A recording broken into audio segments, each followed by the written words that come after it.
Well, Nick, tough way to lose that one. Commiserations for that. What are some of your immediate reflections from that performance tonight? Yeah, of course. I think the game was probably a draw. A point either team would have been I think a fair result. So look, to cop that in the 94th, 95th minute. Last couple of seconds of injury time was a big blow. The boys put a lot of effort in tonight, and yeah, look, you could see watching the game, it was just one moment of quality, and the Economidis provided that with a cross to the back post. So look, we could have defended it better, but the boys coming in powerful. Momentum's going to take you forward, and the defenders, I think it was Kyrolls and Farrell put every effort into to head it, but yeah, just unfortunate. So yeah, that hurts. 3 games in a row now, this has happened, the 90th minute, conceding a 90th minute goal, which has either cost you a win or cost you a point. I guess, what do you put that down to? Is it just little moments of concentration in isolation in that instance? Yeah, look, you can say concentration.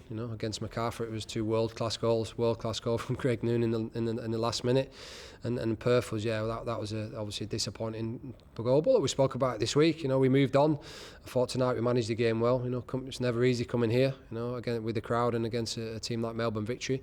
I think you saw obviously off the bench the power, and they're bringing on Robbie Cruz and Economidis. So look, bringing quality off the bench, and like I said, just one moment. So yeah, not really lapse of concentration. Because it was obviously it was a long ball, and Economidis drove to the byline and dinked it to the back post. So like I said, just that one moment of quality. Lewis Miller was good all night, and he just failed to block that cross. And if you don't block crosses and block shots, obviously you're going to be dangerous if it lands in the box. And unfortunately we didn't get the first header on it, and we walk away with nothing. So yeah, it's disappointing.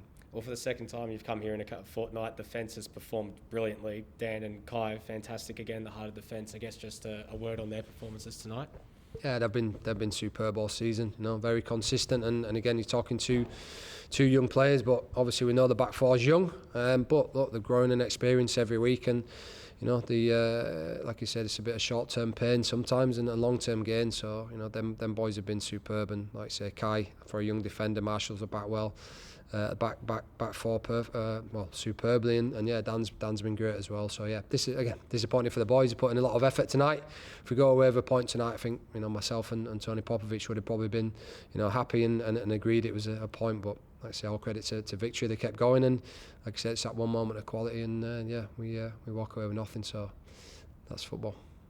Nick, your striker Jason Cummings in his post-match interview made mention of the frequency of stoppages in this game, not being quite sure why there were the amount of drinks breaks that there were for a game that was played in 23 degrees. I mean, you've been quoted in recent days as saying you haven't really noticed the drinks breaks throughout the season, but how did you feel that impacted on tonight, particularly in the context of a few other lengthy stoppages for VAR checks? Did you feel that it impacted on the flow of your team tonight? Yeah, like I got asked a question earlier in the week, and to be honest, I hadn't really noticed it. Obviously, we had some really hot days going back at the last couple of months, and I think drinks breaks have been needed. A, because boys have been coming back from COVID and been sick, and B, for the health and safety of the players. So look, tonight was probably the first time I really noticed it, and yeah, it seemed to be a lot of delays and some VAR checks when I have no idea why they needed to check it. It was blatantly not a foul or a penalty, and yeah, it was a little bit stop-start, and you lose that little bit of momentum in the game. But yeah, I probably noticed it more tonight than I have all season. So yeah, that's probably a fair comment. Well, back here again on Tuesday against Melbourne City. What's the plan from now? Are you guys staying in Melbourne, or are you heading back to Gosford and coming back? I guess, how do things look in the next few days? No, we're staying in Melbourne, so again, we'll recover tomorrow. Obviously, probably review the game, train on Monday, and then play on Tuesday. Then we head back on Wednesday, and we've got a short turnaround before we fly to Adelaide. So yeah, tough week ahead. Would have been nice to start with at least a point tonight, but that's not to be. So we'll have to come back here on Tuesday night, and yeah, look to try and get a result against a top side in Melbourne City. So not easy. Any injuries or fitness concerns coming out of tonight? There's some tired boys out there, obviously, for both teams, I think. So yeah, we'll check the boys over tomorrow. But first check with the physio, everybody's okay. Just tired and obviously a little bit disappointed from tonight. But we'll pick them up tomorrow, and yeah, we'll be here for a couple of days before we fly back to Gosford.